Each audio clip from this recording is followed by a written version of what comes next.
وأشهد أن لا إله إلا الله وحده لا شريك له ولي الصالحين وأشهد أن سيدنا ونبينا محمدا عبده ورسوله الصادق الأمين.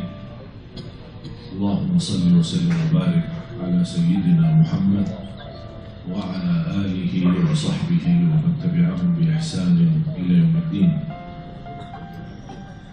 سبحانك لا علم لنا إلا ما علمتنا إنك أنت العليم الحكيم. Alhamdulillah, syukurillah, masih diberikan oleh Allah Subhanahu wa Ta'ala umur untuk kita menambah ibadah. Karena inti daripada umur kita, kehidupan kita di dunia hanya untuk beribadah kepada Allah Subhanahu wa Ta'ala. Itu tugas yang utama. Kalau kita perhatikan, berjulikan, utamakan tugas yang utama ini, selain itu semua urusan kita akan beres. Tetapi kalau kita utamakan hal yang lain, pasti akan terjadi banyak hambatan dalam beribadah maupun dalam urusan dunia. Sahabat Rasulullah SAW, karena mereka sudah faham inti daripada kehidupan mereka hanya untuk menjalani tugas, dan tugas mereka beribadah kepada Allah, mereka sudah benar-benar faham itu. Makanya mereka tidak melepaskan keutamaannya ini, mendekatkan dirinya kepada Allah Subhanahu wa Ta'ala. Makanya mereka dapat dunia dan akhirat. Bahkan sebelum mereka meninggal dunia sudah diberikan berita gembira menjadi jaminan menjadi ahli surga. Bahkan Allah turunkan ayat banyak di dalam Al-Quran, radhiyallahu anhum wa radu an. Allah telah ridha terhadap mereka. Dan ini berita gembira bagi mereka itu sebelum wafat, sebelum mereka meninggal dunia. Belum lagi berita gembira dari Rasulullah SAW ketika menyebutkan nama-nama orang-orang yang sudah dijamin menjadi ahli surga. Tetapi ketika mereka mendengar berita itu, mendapat jaminan masuk surga, tetap sikap mereka tidak berubah. Istilahnya bukan habis dapat jaminan masuk surga udah duduk manis. Tidak, justru mereka terus memperjuangkan, menjaga keikhlasannya, ketakwaannya, dan tidak ada seperti mereka belum memiliki jaminan masuk surga. Dan banyak kisah-kisah para sahabat, termasuk Sayyidina Abu Bakar radhiyallahu anhu, dia merasa dirinya masih banyak kekurangan. Itu yang disebutkan khalifah yang paling pertama, yang paling dekat sama Rasulullah SAW, yang disebutkan di dalam Al-Quran. Dan banyak bagaimana keridhaan Allah Subhanahu wa Ta'ala terhadap Sayyidina Abu Bakar radhiyallahu anhu. Sambil beliau pernah berkata, ya laitani kuntu tayran la li wa la alai. Sekiranya kalau aku jadi seperti burung, hidup dan mati, tidak akan tanggung jawab dan tidak ada hisab. Kalau berkata itu Sayyidina Abu Bakar, kira-kira kita bilang apa? Umar bin Khattab radhiyallahu anhu ketika wafat, saat menghadapi sakratul maut, datang Abdullah bin Umar membawakan bantal di bawah kepalanya. Beliau berkata kepada anaknya, wahai anakku, ambillah bantal itu dan taruh kepalaku di atas tanah, mudah-mudahan Allah rahmati. Itu sikap mereka, itu ketakutan mereka, keikhlasan mereka.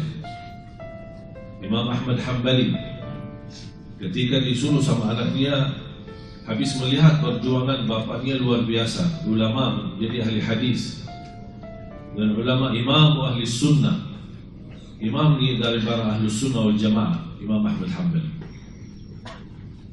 Dan ketika anaknya menyuruh, istirahatlah ayahku, terlalu capek antara sibuk ibadah kemudian menulis hadis, mengumpulkan hadis-hadis Rasulullah SAW. Apa kata beliau? Saya tidak akan bisa istirahat sampai dua telapak kaki saya masuk surga. Artinya kalau dua kaki, kalau masih satu langkah kakinya masuk surga, yang kedua belum masuk, saya belum bisa jamin dan saya belum bisa istirahat sampai dua-duanya, artinya sampai masuk surga Allah Subhanahu wa ta'ala. Karena mereka sudah faham inti daripada hidup mereka di dunia. Subhanallah, tidak terasa sudah kita di ujung bulan Sya'ban. Begitu luar biasa waktunya berjalan cepat. Dan nanti di hari kiamat Allah tidak akan ditanya berapa usiamu, berapa bulan Ramadan Anda jumpa, berapa bertemu Lailatul Qadar, berapa kali i'tikaf dalam usiamu. Allah SWT tidak akan bertanya berapa banyak ibadahmu atau berapa banyak atau usia-usia, tapi yang akan ditanya apa yang Anda isi dalam usiamu. Terutama yang muda, la tazula qadama 'abdin yaum al-qiyamah hatta yus'al an arba'. Tidak akan tergeser kaki seorang sebagaimana kata Rasulullah SAW di hari kiamat sampai Allah SWT memberikan 4 pertanyaan. An umurihi fima afnah, pertama umurnya apa yang kamu isi? 10 tahun, 50 tahun, 60 tahun, 70 tahun, sampai ada 100 tahun. Allah tidak peduli berapa panjang usiamu, tetapi isinya apa. Makanya ada sebagian para sahabat ketika ditanya berapa usiamu, dia berkata 10 tahun. Padahal terlihat sudah tua, karena mereka menganggap 10 tahun ketika mereka kedatangan Nabi Muhammad dan mereka menerima Islam, itulah umur yang sebenarnya. Yang sebelum itu di masa jahiliyah mereka menganggap sia-sia. Kita semua punya masa jahiliyah. Tidak maksud daripada masa jahiliyah harus kafir atau non-muslim. Masa jahiliyahnya berapa kali kita tinggalkan salat, berapa kali kita durhaka sama orang tua, berapa kali masuk puasa tapi kita tidak puasa. Itu kan jahiliyah kita, kebodohan kita. Masih ikuti hawa nafsu dan syahwat, itu namanya jahiliyah. Ketika kita berhijrah, ketika kita bertaubat, Allah Subhanahu wa ta'ala salah satu karunia-Nya menghapuskan semua masa lalu kita dengan segala isinya, dihapus oleh Allah Subhanahu wa ta'ala. Termasuk di bulan Ramadan, makanya disebutkan bulan Ramadan bulan ampunan. Nanti saya akan jelaskan apa kaitan Ramadan sama ampunan.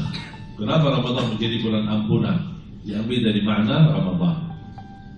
Jadi tidak akan tergeser kaki seorang sampai ditanya oleh Allah 4 pertanyaan. Yang pertama, an umurihi fima afna, umurmu apa yang kamu isi?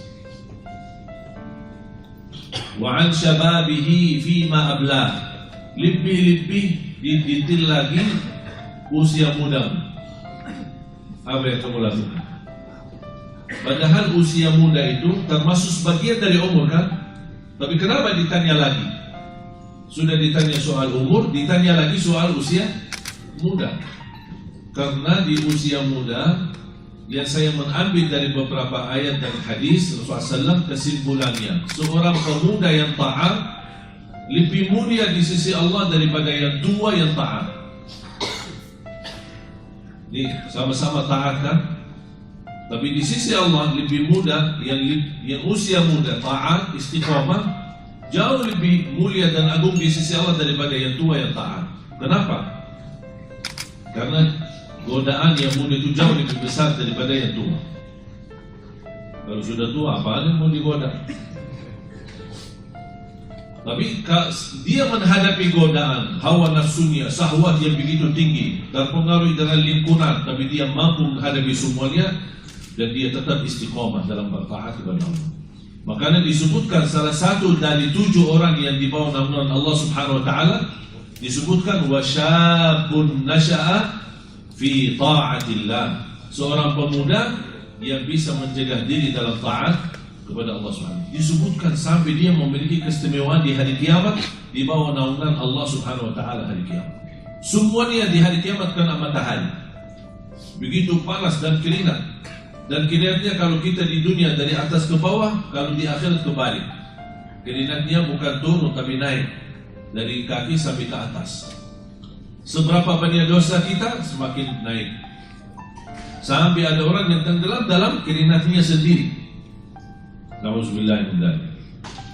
Oleh karena itu seorang pemuda yang taat, istiqomah, pasti dia mendapatkan posisi yang mulia di sisi Allah Subhanahu wa taala. Makanya Allah akan kita diminta pertanggungjawabannya, usia mudamu apa yang kamu lakukan? Wa an syababi fima ablah. Wa an malihi. Yang ketiga, wa an malihi, hartamu. Dari mana dan kemana? Di situlah kesulitannya. Kadang-kadang kita menjaga sumber yang halal, tapi pengeluarannya tak jelas, mubazir, apalagi kalau masuk ke haram. Jadi yang harus kita mempertanggungjawabkannya bukan hanya sumber dana dari mana. Allah akan tanya, kemana uang itu? Kemana hartamu? Mana yang buat jalan Allah, di jalan Allah, mana yang buat untuk kehidupan dunia dan hiburan saja. Ini semua harus dipersiapkan pertanggungjawaban. Dan yang akan ditanyakan bukan harta yang haram. Kalau soal yang haram, Allah tidak akan tanya lagi, karena sudah jelas haram. Tapi kita masih melakukannya, itu langsung diazab. Makanya ulama berkata, soal harta, halaluha hisab, wa haramuha iqab. Harta yang halal bakal dihisab, padahal halal, bersih, tapi bakal dihisab. Dari mana dan kemana? Wa haramuha, harta yang haram tidak akan dihisab, tetapi langsung diazab. Nauzubillah. Jadi dari mana dan kemana? Dan banyak kita lihat orang yang memiliki kemampuan, seberapa persen yang dia untuk umat, untuk lillahi ta'ala, dan seberapa persen yang dia gunakan untuk dunia. Ketika masuk rumah orang yang kaya, hiasannya saja bisa miliaran. Berhiasan sana sini, di ruang ini, di ruang itu. Ini bakal dipertanggungjawab. Memang halal, usahanya halal, bisnisnya halal, tak pernah dia mau yang haram. Tetapi begitu kemewahan, ini bakal ditanya oleh Allah Subhanahu wa taala. Dan persiapkan pertanggungjawabannya di hadapan Allah. Jadi Islam tidak mengharapkan kita senang menikmati harta kita, tetapi ada batas. Ada batas. Hiburannya pun ada batas. Kesenangannya ada batas. Karena kita di dunia ini bukan untuk berhiburan, bersenang-senang. Kesenangan itu menjadi sampingan saja, tapi utama hidup kita di dunia, wa ma khalaqtul jinna wal insa illa liya'budun. Bagaimana kita bisa menjaga kemuliaan kalimat la ilaha illallah, menjaga sampai kita wafat, dan insya Allah kita wafat dalam mengucapkan la ilaha illallah. Terus yang keempat pertanyaannya, wa an ilmihi madza amila bihi. Dengan ilmumu apa yang kamu amalkan. Allah tidak akan tanya berapa banyak belajar, berapa majlis ta'lim Anda hadir, berapa guru kamu, berapa Anda mendengar ceramah sana sini, berapa Anda mendengar di YouTube. Allah tidak tanya itu, tapi ditanya amalannya apa. Sudah belajar? Ya. Amal? Belum ada. Oleh karena itu, sebaik-baik ilmu yang kita mampu mengamalkan. Dalam istilah ilmu nafi' diikuti dengan amalun salih. Walaupun amalan yang kita lakukan tidak sempurna sesuai ilmu yang kita dapat, tapi sudah ada ikhtiar, sudah ada usaha. Ya Allah, itulah kemampuan kami. La yukallifullahu nafsan illa usaha. Fattaqullaha mastata'tum. Bertakwalah kepada Allah sesuai kemampuan. Rasulullah SAW bersabda, "Idza amartukum bi amrin fa'tu minhu mastata'tum." Kalau aku perintahkan kalian, lakukan apa yang kalian mampu. Apa yang kita mampu. Rasulullah SAW sudah mencontohkan banyak dari sunnah-sunnahnya. Mana yang kita mampu jalankan, kita jalankan. Istilahnya, kalau tidak bisa semuanya, jangan tinggalkan semuanya. Mana yang kita bisa, kita lakukan. Ada niat, ada ikhtiar. Aku bisa ini, aku bisa misalnya jaga tahajud walaupun hanya 2 rakaat. Ada orang lain bisa 4 rakaat. Ada orang lain bisa sampai 10 rakaat. Itu kan beda-beda kemampuan. Asal jangan sampai satu malam lewat belum salat malam sama sekali. Paling tidak witir. Kalau tidak bisa tahajud, tidak bisa salat malam, paling tidak witir. 2 rakaat salam, kemudian 1 rakaat. Anda sudah termasuk ahli witir. Dan itu wasiat Rasulullah SAW kepada Abu Hurairah, kepada Abu Dzar radhiyallahu anhu. Abu Hurairah berkata, "Ausani khalili wa an utira qabla an anam." Jaga witir sebelum tidur. Saya punya kebiasaan habis salat Isya, sunnah ba'diyah, kemudian 2 rakaat, baru kemudian 1 rakaat witir. Niat itu sudah kebiasaan. Pulang ke rumah beraktivitas, ada jadwal, ada mana-mana, pulang ke rumah sudah malam, tidur, istirahat. Kalau sempat tahajud, alhamdulillah. Tidak sempat tahajud, sudah alhamdulillah menjadi ahli witir karena sudah salat witir.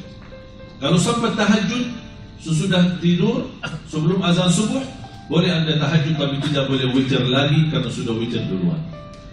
Jadi paling tidak kita jaga witir. Bahkan sebagian ulama tidak bisa menerima saksi pernikahannya seorang kalau dia tidak menjaga witir. Coba kalau setiap ada pernikahan ada 2 saksi, kita tanya, Pak sudah witir belum?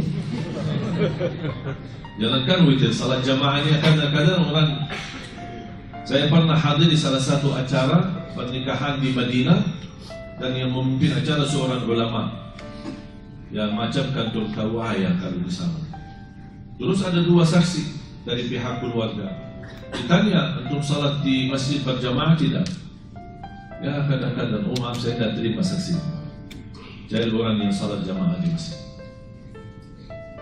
Karena dianggap orang yang tidak menjaga salat berjamaah di masjid itu kurang amanah dan tidak sah jadi saksi. Coba kalau setiap ada orang pernikahan kita tanya, malu di mana salat jamaah, di mana masjidnya? Tidak tahu kan? Jadi berat. Begitu luar biasa, luas mempelajari agama. Makanya jemaah sekalian, jalani apa yang kita mampu. Wa an ilmihi madza amila bihi. Termasuk bulan Sya'ban. Bagi ahlul Quran, mereka menjadikan bulan Sya'ban bulan khatam Al-Quran, bukan bulan Ramadan. Mulai dari Sya'ban mereka berbanyak khatam Al-Quran. Kenapa? Mempersiapkan diri sebelum masuk Ramadan. Begitu masuk Ramadan mereka lanjut khataman. Sampai Imam Syafi'i 60 kali khatam di bulan suci Ramadan. 60 kali berarti dalam 1 hari 2 kali. Coba kita tanya berapa kali kita khatam. Jangan-jangan seumur hidup 1 kali sudah bikin acara syukuran lagi. Bayangkan berapa kita hijrah. Ada istilah hijrah kepada Allah, ada hijrah kepada Al-Quran. Ada orang hijrah tinggalkan Al-Quran, atau hanya dia ingat Al-Quran pas Ramadan. Begitu habis Ramadan dia masukin dalam lemari lagi. Ya insyaAllah ketemu Ramadan yang akan datang ya. Astagfirullah. Hubungan kita sama Allah seperti itu. Ada orang bertanya, zaman dulu orang banyak pemuda hafiz Quran, banyak yang semangat belajar Al-Quran. Gimana kira-kira waktu dan keberkahan mereka yang dapat sampai bisa? Saya bilang sama aja seperti kita sekarang. Kita sekarang memegang HP, sama dulu mereka memegang Quran. Makanya mereka lebih banyak bisa hafal Quran, kita lebih banyak bisa hafal cat-cat yang ada di HP.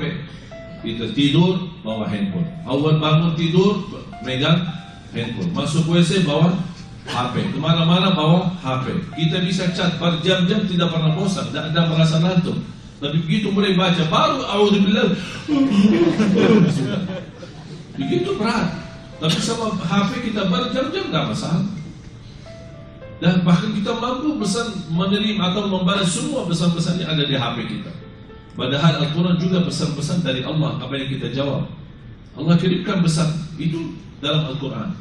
Itu masjid-masjid dari Allah, apa yang kita jawab, apa yang kita gunakan. Jangan-jangan nanti datang hari kiamat, ya Allah saya belum dengar pesanmu ya Allah, saya belum tahu apa SMS darimu ya Allah, apa kiriman darimu ya Allah. Itu sudah 30 juz Al-Quran. Makanya kata ulama, barang siapa yang ingin kenal Allah subhanahu, ingin berbicara sama Allah, jaga salat.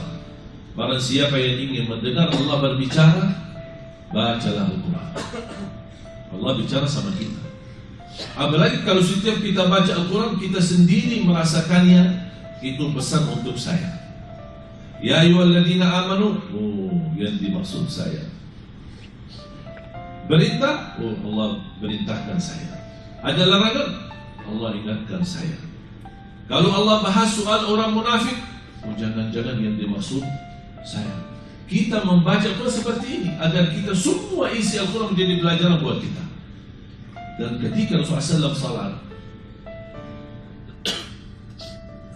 Kenapa bisa salat panjang ya Rasulullah SAW? Karena Rasul bukan hanya sebatas membaca dalam salat, tetapi setiap ada ayat rahmah di dalamnya, Rasul berhenti sebentar dan memohon rahmat. Ketika ada ayat surga, Rasul berhenti dan memohon surga. Ini dalam salat. Ketika ayat neraka, Rasulullah SAW berhenti, na'udzubillah dari neraka, berlindung kepada Allah dari siksa neraka. Ayat ampunan, berhenti dan memohon ampunan. Makanya panjang salat Rasulullah SAW. Memang betul Rasulullah SAW salatnya 11, tidak pernah lebih, sebagaimana kata Siti Aisyah radhiyallahu anha.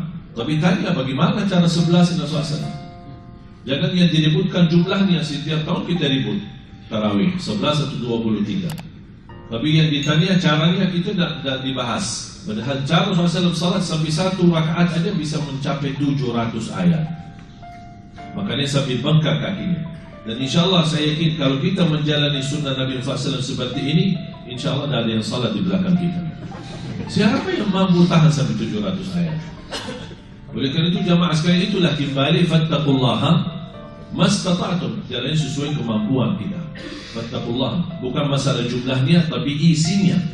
Salat yang tenang, salat yang khusyuk, bacaan imamnya yang enak. Biar bagi jamaah yang awam, yang belum banyak belajar Al-Quran, setiap malam mendengar bacaan yang bagus, pasti bakal belajar, pasti bakal bisa. Kalau selama 3 malam kita salat tarawih tidak dapat belajar Al-Quran, hanya suratul Fatihah, wallahi syukur nikmat. Anda kalau bisa membenarkan suratul Fatihah saja. Kenapa? Tidak sah salat kita kalau tidak baca Al-Fatihah dengan benar. Sebagaimana kata Imam Nawawi, ada 14 tasdid di dalam suratul Fatihah. Tertinggal 1, batal salat. Coba kita pernah belajar enggak? Pernah tanya sejauh mana bacaan Al-Fatihah saya benar atau tidak? Paling baca Al-Fatihah. Al-Imam Abu Abdurrahman As-Sulami, Abdullah bin Abdurrahman As-Sulami, seorang imam tabi'in di Ahlul Quran. Dia belajar Al-Quran sama Abdullah bin Mas'ud radhiyallahu anhu, sama sahabat Rasulullah Ali bin Abi Talib, sama sahabat Rasulullah Uthman bin Affan, sama sahabat Rasulullah Zaid bin Thabit, sama sahabat Rasulullah Uthman bin Affan. Jadi ada 5 sahabat Rasulullah, Abdullah bin Abbas. Beliau belajar Al-Quran sama mereka. Selesai dia belajar dan dia mendapatkan ijazah sanad silsilah ilmu belajar sama guru-guru yang sahabat Rasulullah. Beliau habiskan usianya lebih dari 70 tahun hanya mengajar anak-anak Al-Fatihah. Ditanya, dia bilang, saya dapat hadiah besar kalau anak-anak ini bisa baca Al-Fatihah dengan benar. Itu sudah cukup bagi saya. Padahal juga belajar banyak, tapi dia mengajarkan surah Al-Fatihah. Saya pernah membaca salah satu wirid Imam Ibn Taymiyah lepas salat subuh sampai terbit matahari, hanya baca Al-Fatihah sampai berkali-kali. Karena sudah mereka meyakini bagaimana keberkahan dan kemuliaan yang ada di dalam surah Al-Fatihah. Ilmu, akidah, tauhid, tawakkal, isti'anah, semua ada di dalam surah Al-Fatihah. Qala Imam Qayyim, barang siapa yang memahami surah Al-Fatihah, semua isi Al-Quran, semua ilmu kembali pada Al-Quran, dan semua ilmu yang ada dalam Quran kembali pada surah Al-Fatihah. Dan semua inti daripada isi surah Al-Fatihah, iyyaka na'budu wa iyyaka nasta'in. Maka Imam Qayyim bikin buku sangat bagus. Saya usulkan kalau Anda bisa beli buku ini atau bisa tulis di internet atau di Syekh Google. Tahu kan Syekh Google? Bukan di Syekh Google ada. Apa nama bukunya? Madarijus Salikin fi manazil iyyaka na'bud wa iyyaka nasta'in, karya Imam Ibnu Qayyim rahimahullah. Buku ini sangat bagus, mendalami, dan sudah ada bahasa Indonesia, mendalami suratul Fatihah dan luar biasa. Kita bisa mendapatkan wawasan yang sangat luar biasa. Al-Fatihah kita baca 17 kali, masa kita tidak fahami isinya dan makna. Para jamaah sekalian dimuliakan Allah Subhanahu wa taala, kesempatan bagi kita. Mudah-mudahan kita bertemu Ramadan dalam keadaan sehat walafiat. Mudah-mudahan kita bisa menjadi orang-orang yang benar-benar bisa mendekatkan dirinya kepada Allah di bulan suci Ramadan. Ramadan kaitannya dengan ampunan. Kenapa selalu kita mendengar Ramadan kesempatan diampuni dosa kita, bahkan bebas dari neraka jahanam? Karena diambil dari makna kalimat Ramadan tersendiri. Kalimat Ramadan sendiri itu memiliki makna kepada ampunan. Ramadan diambil dari makna ramdah. Apa itu ramdah? Padang pasir. Biasanya padang pasir, apalagi di musim panas, kalau kita ke padang pasir, jadi pulang ke Indonesia lagi, tambah putih atau tambah hitam? Hah? Hitam atau putih? Hitam. Kenapa? Kok bisa ke padang pasir tapi pulang hitam? Kenapa? Karena suasana. Cuaca yang begitu panas, kering, matahari lagi, pasti akan pulang dari sana udah hitam. Makna daripada Ramdah dan Ramadan, kalau Ramdah adalah padang pasir, mampu membakar kulit kita. Ramadan mampu membakar dosa-dosa kita. Sudah faham makna? Jadi itulah makna kaitan. Kenapa ada kalimat Ramadan di situ? Karena Ramadan intinya membakar dosa kita. Sebagaimana padang pasir dalam bahasa Arab, Ramdah adalah mampu membakar kulit-kulit kita. Makanya Rasulullah SAW ketika naik mimbar, saya akhiri hadis ini, ketika Rasulullah SAW naik mimbar, datangnya malaikat Jibril. Qul amin, katakan amin. Rasul amin, mengucapkan amin. Naik lagi satu langkah. Qul amin, katakan amin. Rasulullah SAW menjawab amin. Naik tingkat yang ketiga, katakan amin. Kata Rasulullah amin. Baru Rasulullah bertanya, ya Jibril, apa ini? Kena amin, amin, amin sampai 3 kali. Ketika Rasulullah berdiri di atas mimbarnya, sahabat pun bertanya, ya Rasulullah, apa yang dimaksud amin, amin, amin? Rasulullah SAW menjawab, adani Jibril. Baru saja datangnya malaikat Jibril, dan dia berdoa dan minta sama saya untuk mengaminkan doanya. Coba, yang doa malaikat Jibril, yang mengamini doanya Nabi Muhammad. Kira-kira makbul dan doanya? Luar biasa. Dan doanya ini sangat sensitif. 3 isi doanya. Yang pertama, raghima anfuh. Istilah raghima anfuh dalam bahasa Arab tanda kehinaan.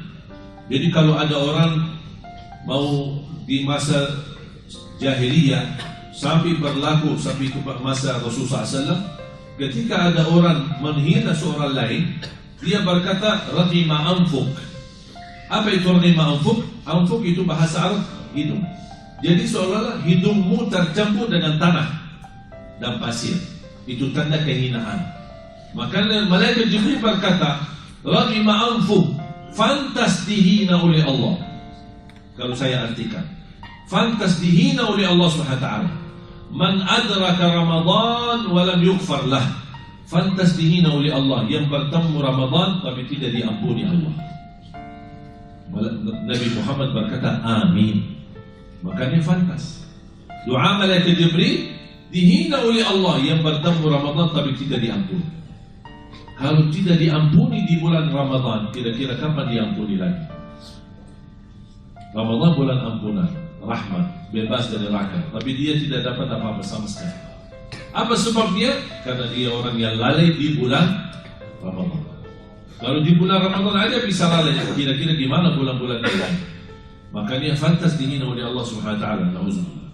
Yang kedua, doa malaikat Jibril. Raghima anfu man adraka abawaihi ahaduhuma aw kilahuma wa lam yudkhilal jannah. Di riwayat wa lam yughfar lah. Fantas dihina oleh Allah orang-orang yang mendapatkan bertemu orang tua, salah satunya atau dua-duanya, tetapi dia tidak diampuni Allah. Artinya apa? Dia punya kesempatan melalui orang tua berbakti baik akan diampuni dan dijamin masuk surga, tapi dia tidak memanfaatkan adanya orang tua. Malah justru dia menyakiti orang tua dan berdurhaka sama orang tua. Makanya ada seorang ulama ketika meninggal ibunya dan dia menangis, terlihat sedih. Muridnya menegur gurunya. Guru, selama ini guru mengajarkan kami sabar menghadapi bala, musibah, apalagi musibah kematian. Kok kami lihat guru kami malah sedih dan nangis.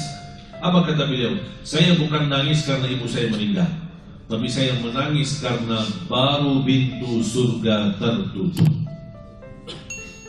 Istilahnya melalui berbakti baik sama orang tua, kalau sudah meninggal dunia tertutup sudah pintu, tidak ada lagi melalui mereka. Tapi alhamdulillah karunia dari Islam masih memberikan luang ketika ada orang tua kita yang sudah meninggal dan kita merasa banyak kekurangan belum bisa selama mereka hidup menjadi berbakti baik. Alhamdulillah Islam masih memberikan luang untuk beramal saleh untuk mereka. Contohnya adalah sedekah atas nama mereka orang tua, atau berdoa mendoakan orang tua di setiap waktu, setiap saat. Termasuk sedekah ketika Sa'ad bin Ubadah radhiyallahu anhu datang kepada Rasul, ya Rasulullah, ibu saya meninggal, ibu saya wafat. Afa atasaddaqu anha? Apakah boleh saya bersedekah atas nama ibuku? Kata Rasul, fatasaddaq anha, bersedekahlah. Kemudian Sa'ad bin Ubadah tanya lagi, ya Rasulullah, fa ayyu sadaqati afdal? Mana sedekah yang lebih baik, yang terbaik? Rasulullah SAW menjawab, saqiyul ma, membagi air minum. Itu sedekah yang terbaik. Dan ini alhamdulillah salah satu kebiasaan kami di masa di Madinah. Pulang dari sekolah, apalagi musim Ramadan atau musim haji, kita suka pas sore hari bagi-bagi air buat orang buka puasa. Kita belajar dari kecil, luar biasa pahala membagi air. Jangankan kepada manusia, mungkin antum sudah dengar hadis wanita yang memberikan air minum kepada anjing, Allah ampuni dosanya. Kira-kira gimana kalau bagi air kepada manusia? Apalagi di kampung yang susah air bersih, kita buat sumur air untuk mereka yang bisa berguna buat mereka, bisa cuci pakaian, buat masak, buat mandi, buat wudu, buat banyak.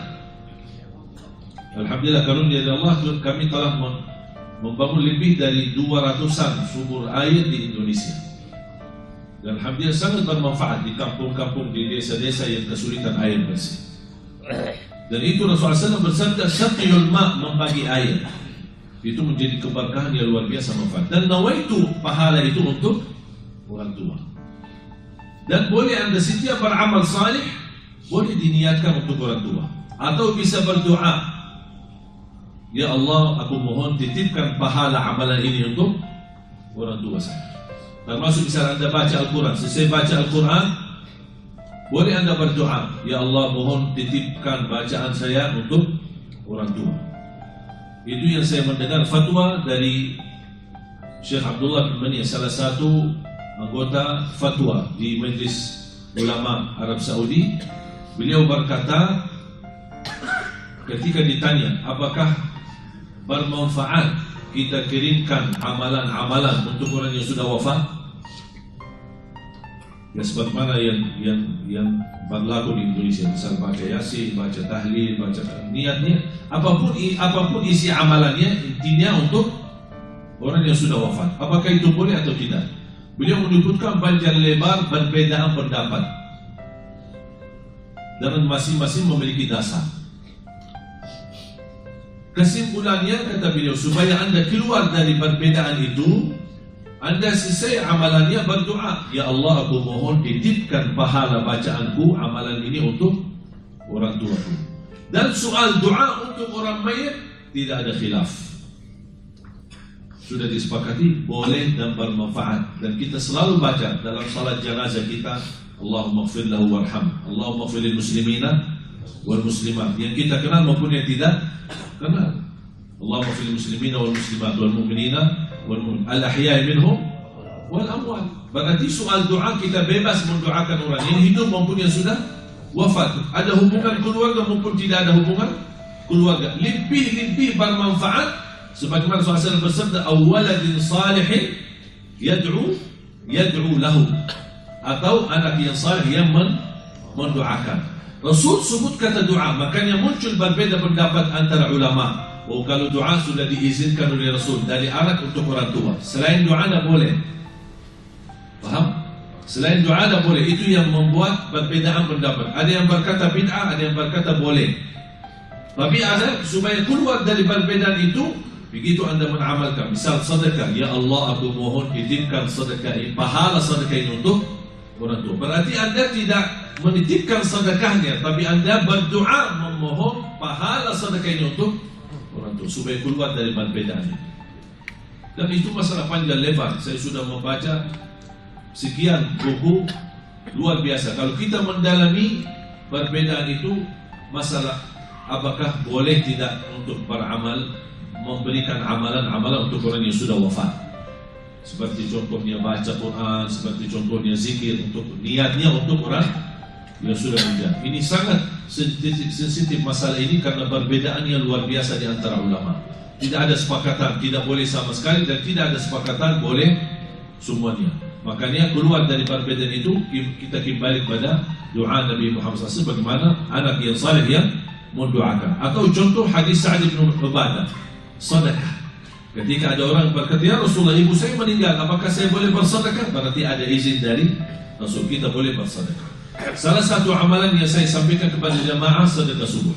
Kalau boleh, mulai hari ini, kalau bisa istiqomah, sedekah subuh. Kenapa saya bilangkan sedekah subuh? Semua sedekah di waktu mana dan dimanapun insya Allah baik, manfaatnya banyak. Tapi kenapa saya fokus sedekah subuh? Karena itu sarannya dari Nabi Muhammad SAW, bukan dari saya. Rasulullah SAW sendiri mengingatkan kita, orang yang bersedekah di setiap subuh Allah turunkan malaikat, 2 malaikat. Satu mendoakan keberkahan yang berinfak di subuh hari, yang satu lagi mendoakan dijauhkan keberkahannya dari kalau yang tidak infak di subuh hari. Makanya subhanallah, saya mendapatkan pelajaran, dan banyak jamaah mengamalkan amalan ini untuk hajatnya, untuk kesembuhannya, untuk apa saja, luar biasa mendapatkan keberkahannya dan balasan dari Allah SWT. Sedekah subuh, begitu anda isi, boleh berdoa. Yang saya boleh sebutkan, sedekah disertai doa. Itu namanya at-tawassul bil amal salih. Dan banyak contohnya di hadis-hadis Rasulullah SAW. Misal contoh, kita salat malam, habis salat malam berdoa, tawassul kepada Allah, ya Allah dengan berkahnya salat malam, ya Allah seandainya diterima salat malamku, ya Allah berikan kemudahan. Ketika anda bersedekah subuh hari, ya Allah dengan berkah sedekah ini kabulkan hajatku. Ya Allah dengan berkah sedekah ini, ibu saya sedang menderita sakit, sembuhkan penyakitnya.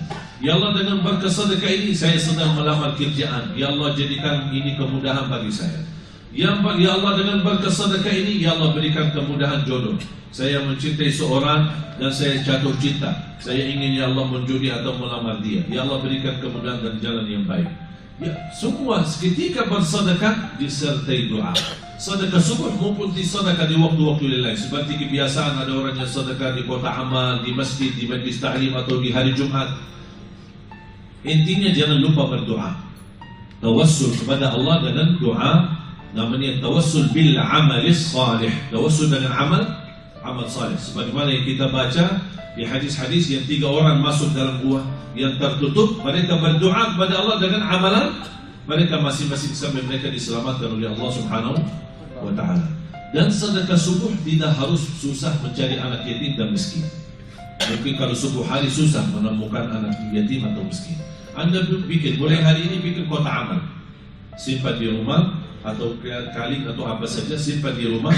Setiap anda habis subuh, sebelum beraktivitas, sebelum keluar rumah untuk bekerja, isi sedekah. Bismillah, kita sedekah. Ketika anda isi, disertai doa, ya Allah dengan berkah sedekah ini saya menghadapi hutang, berikan kemudahan untuk melunasi hutang, berkahi rezeki saya ya Allah, apapun hajatnya. Tapi ingat, ketika anda bersedekah, tolong disesuaikan. Jangan sedekahnya koin, tapi doanya sampai terbit matahari. Tidak malu sama Allah. Panjang banget doanya. Padahal sedekahnya cuma koin aja. Ya, tolong disesuaikan. Kalau usulan saya, ketika anda bersedekah, cukup fokus satu hajat. Dan insya Allah banyak yang sudah mengamalkan amalan ini. Subhanallah, termasuk ada satu keluarga sudah lama tidak punya keturunan. Alhamdulillah dengan istiqomah, istighfar, dengan berkah sedekah subuh, diberikan kemudahan, alhamdulillah, keturunan. Mudah-mudahan insyaAllah sama-sama kita belajar yang bermanfaat.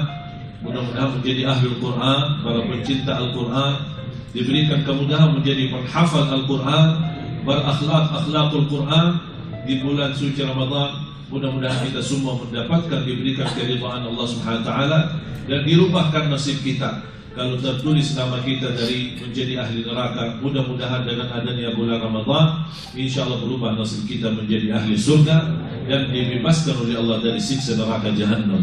Amin ya rabbal alamin. Rabbana atina fid dunya hasanah wa fil akhirati hasanah wa qina adzaban nar. Walhamdulillahi rabbil alamin. Subhanallah wa bihamdika asyhadu an la ilaha illa anta astaghfiruka wa atubu ilaik. Wassalamu alaikum warahmatullahi wabarakatuh.